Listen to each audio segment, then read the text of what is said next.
Welcome to Biomed Buddy. Today we're going to discuss the syringe maintenance to the STA Compact. One of the major pieces of maintenance that you perform on this unit. It's very easy to do, but by completing it, you'll help ensure that you get good accuracy and precision and good quality control. First, we're going to hit escape, get the main bar up, go over to maintenance. I could have hit an M. Go to maintenance. Go to syringe tip replacement. Tip of syringe, of course. Tells you that they want to make sure that you have a syringe tip or a new syringe. Hit F10.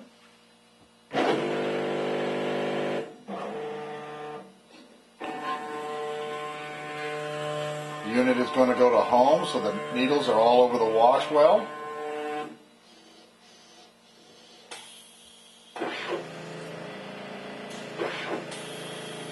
You can change the tip of the syringe according to the procedure described in the manual, which we are going to be doing here directly. And when this operation is finished, validate it by pressing F10. Now we are going to go over to the syringe and remove the syringe from the unit. Now loosen the knurled knob at the bottom.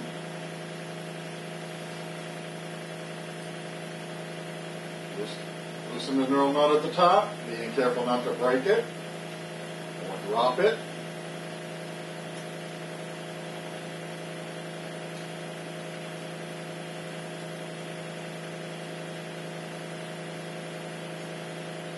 Now that it is removed, I can take it over to a bench and change my syringe tip.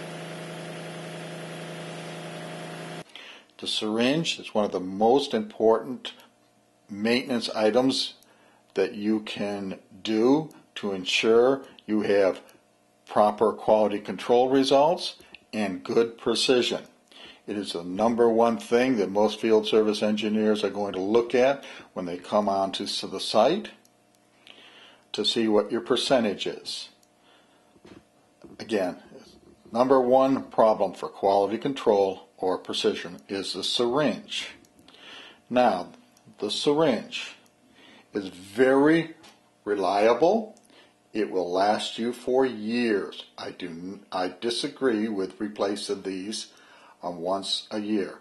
I have seen the syringes last 10, 12, 15 years on instruments, and the precision of the instrument is great, in fact.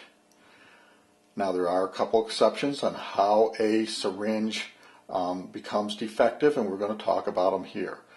Of course, obviously, if they're broken, they're bad. However, we're going to change the syringe tip. This is the syringe tip. We're also going to change the O-ring. First, let's start with the O-ring. It is simply pulled off.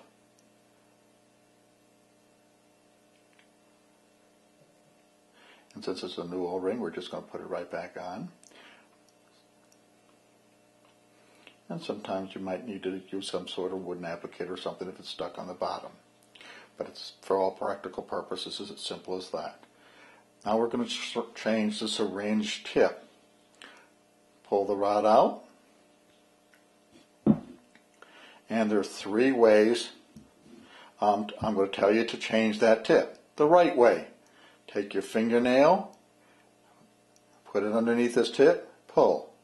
Very few people do that, and I am not going to do it that way. And there is reasons why that is the best way, and we'll discuss that. Second way I've seen people do is they take hemostats.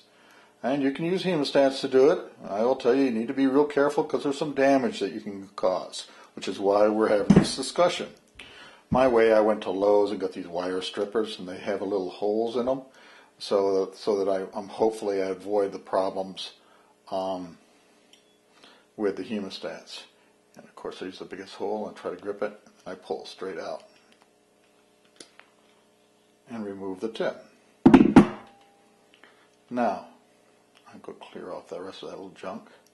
Now here's the problems. The issue with using hemostats and my tool is the fact that there is a barb at the end of this rod.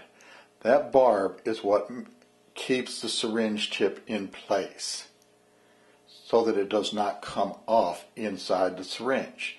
Without that barb, you're going to lose your syringe inside the tip, thus this rod scratches the inside of the syringe, thus you now have a bad syringe. For all practical purposes, that's the only way I see a syringe should go bad on you. When I do a preventive maintenance or whenever I change the syringe tip, I take my fingernail and I go completely around this little barb to make sure that it's intact. I also check to see if that nipple has been bent, because that's what happens if you take hemostats.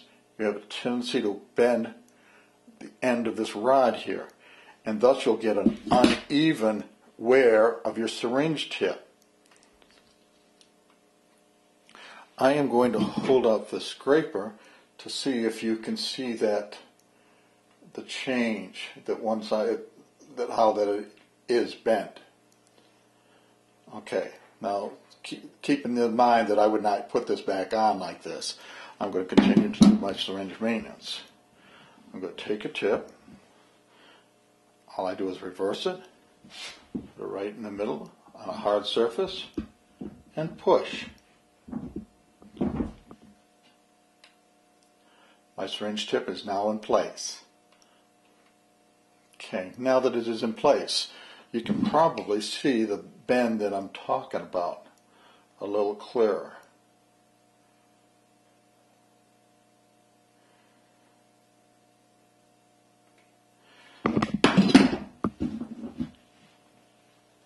Now, again, this is a rod that I would throw out. I may keep the glass piece, but I would throw this rod out. I would not even try to fix it. One of the next things to do before you put the new tip into your syringe is to saturate it with some water.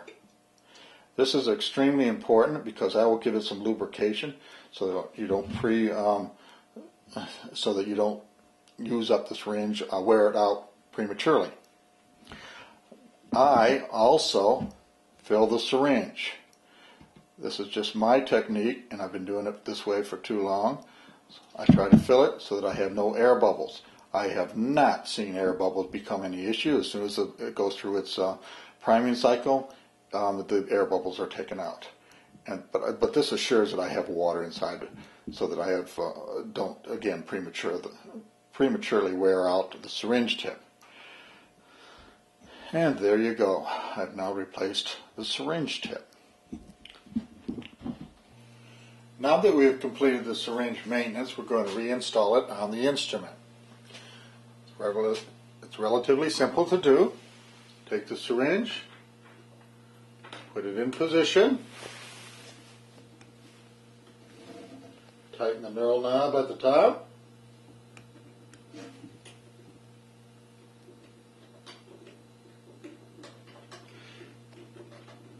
finger tight, doesn't have to be over tightened. Shouldn't have to take a wrench to get it back off. Not that that's ever happened.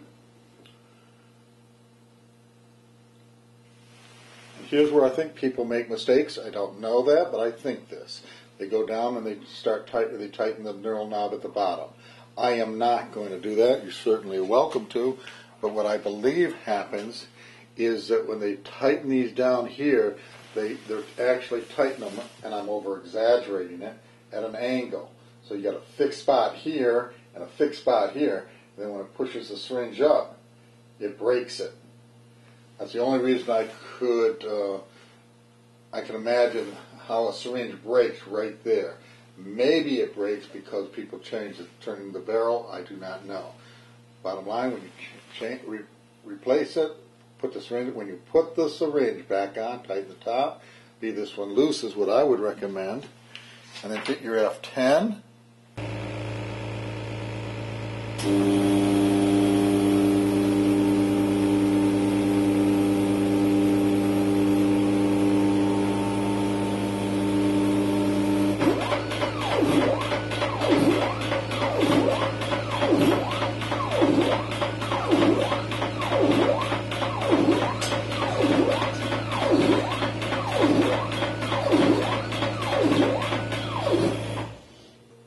when the syringe is moving up and down, tighten the lower knurled knob.